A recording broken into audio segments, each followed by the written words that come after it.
Alright, I'm making this video more just for myself, really, to process my thoughts on my own terms.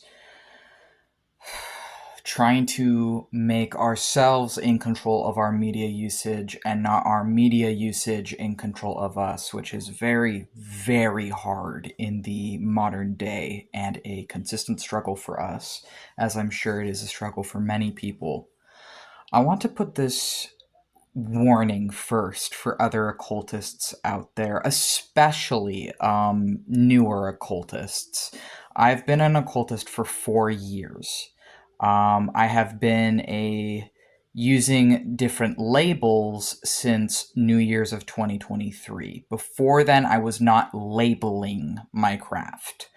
I have been practicing witchcraft, practicing demonology, practicing various different forms of magic since I was 20. I am now 24. I started at 20. I am also a cult escapee, although I don't even really like phrasing it that way, but I will say that because I was vulnerable earlier on, I did fall into a couple different cults, as well as I am an ex-Christian, and that was far, like, before I was even an occultist, like, in my childhood, I was raised Christian, and then I was raised anti-theist atheist. So that's a bit of my upbringing, and I do consider Christianity, as well as all organized religion, to be often very culty, if not almost always culty. But I do believe in spirituality. I do think that there are means of spiritual fulfillment that are not cults. And that is something you can find for yourself out there.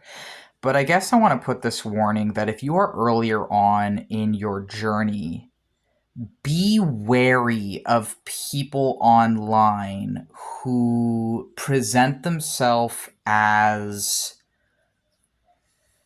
how to say this in the most respectful way, present themselves as masters without having the actual authenticity, depth, or experience yet to match the energy they're putting out. I feel like that's a respectful way of putting it, but a somewhat confusing way of putting it. So let me give you a few red flags, actually, to look out for, to be more specific. If you see someone with a very large audience who is saying things like, you can cure your depression with witchcraft, that is a massive red flag. If they are saying that you can cure disabilities and chronic illnesses, that kind of a thing, with witchcraft, I would avoid that at all costs. That is easily falling into cult territory.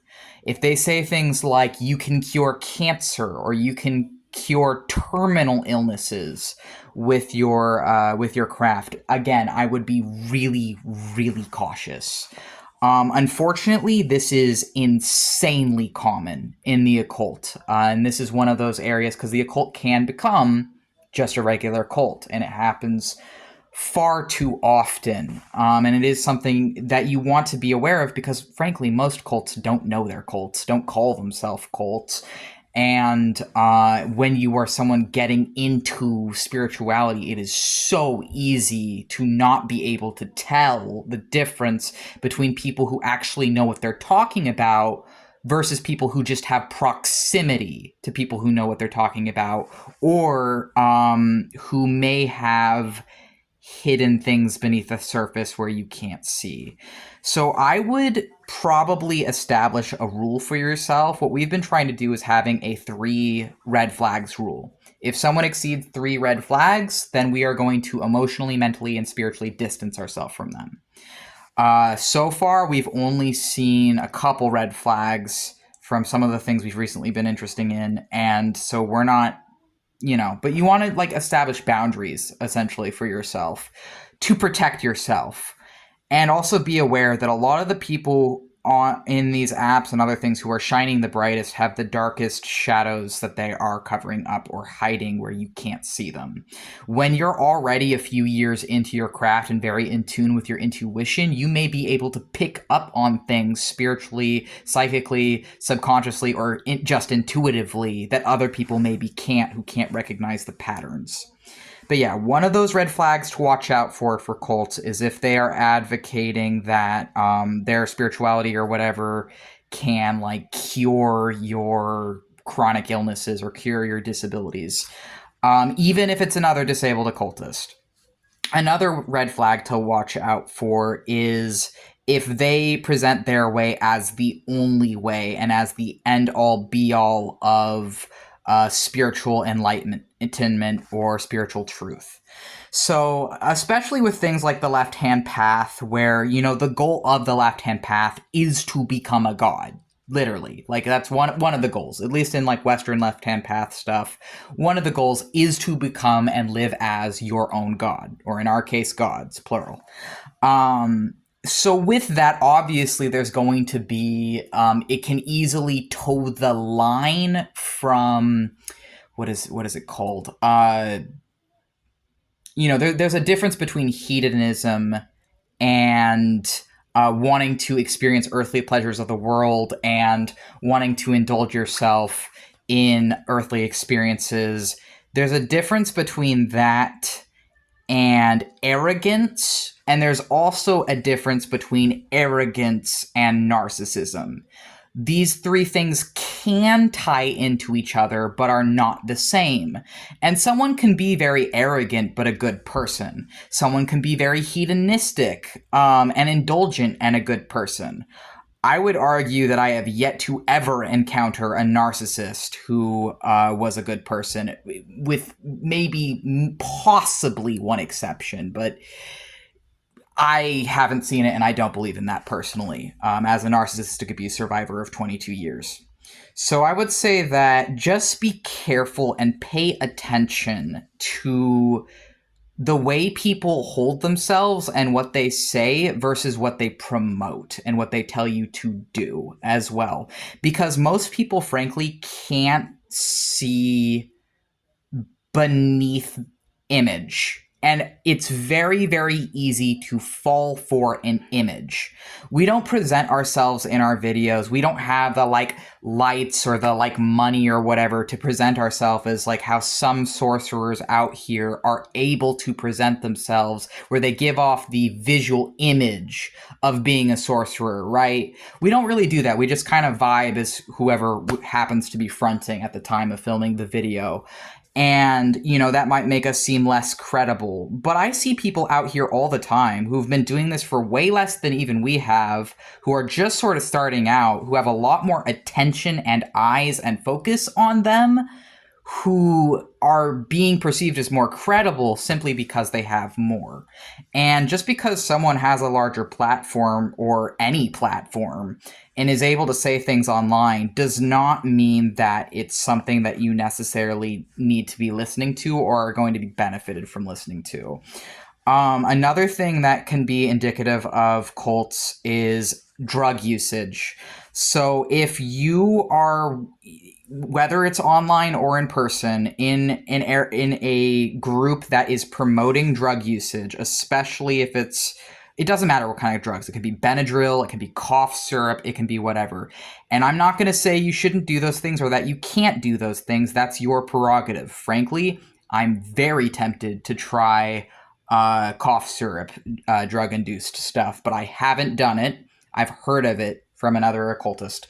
But I will say, if you are being encouraged to do recreational drug use with other occultists, and there's stuff like they're telling you different rules or different plans for like a group involving you in it, or if there's like appearing to be a leader, even actually that in and of itself is another red flag. If there is a group of people who are all kind of going around one specific person, or that person kind of started everything, that doesn't have to be a cult. You know, that could just be an internet following, right?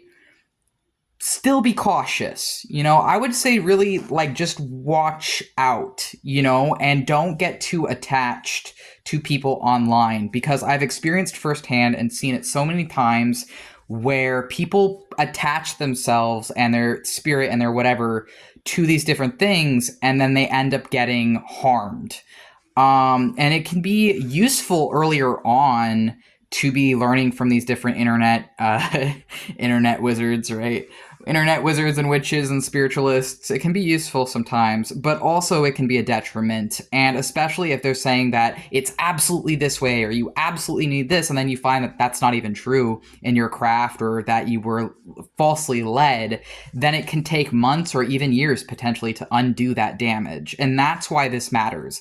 That's why we're putting this warning out there, is because if you don't learn these things early on, then later on you're going to be paying for it. And it can really, really suck if you've been putting all your focus, all your energy, all your attention to something, only to then realize that it was false, that it was more illusions, that it did not actually have your best interest in mind. And unfortunately, I think what I'm realizing, inventing how I actually feel, is that I don't think some of the things I've been exposing myself to lately are within my highest interest. And I think that I need to be really careful myself with the things I watch online, because some of the things I see, I'm recognizing maybe if I was like earlier in would be beneficial to me, but I see and feel too many red flags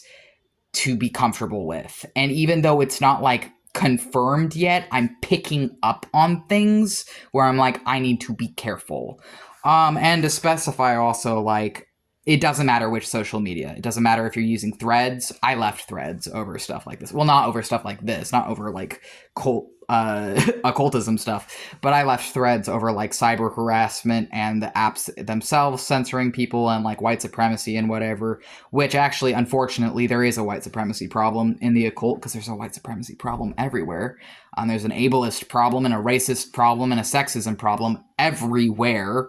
And I feel like, to me, it's like if someone's craft is not coming from a place of authenticity within themselves, or if I can tell that, even if I can just tell that, like, they're below my level, frankly, it kind of gives me a weird ick, where it's like, this person has so many more followers than me, they have so much more attention and focus, but they are, like, way, way below my level, and, like, that, it kind of bothers me, It does make me a little jealous, but it's not really a jealousy thing, it's more of a, I need to be careful, because, like, this looks dangerous kind of a thing, which I think is natural. I might not post this. I may post it, because I feel like on one hand this is a warning to myself and to past me, but on the other hand it's also can be a warning to earlier occultists. I feel like by maybe the 8 to 9 month mark, a lot of people start to realize that a lot of the crap online is garbage, and that you should probably just stick to books and developing stuff for yourself. But some people don't, and it's the problem is it's addictive. Like, the internet is addictive, and there's so much like fast food spirituality where it's like candy, where it's so fun, but it's not actually going to be helpful in the long term. And I'm starting to realize, like, I've been watching a lot of stuff that I'm just starting to see is like, I don't think this is good for me, and I need to be careful. I just need to be cautious, because I'm like, I don't want to end up in another situation where I just get kind of stabbed in the back, which has happened to me so many times. And if I'm already seeing some of those red flags, I should probably distance myself, or at least be less active with some of the things that I've been seeing lately online.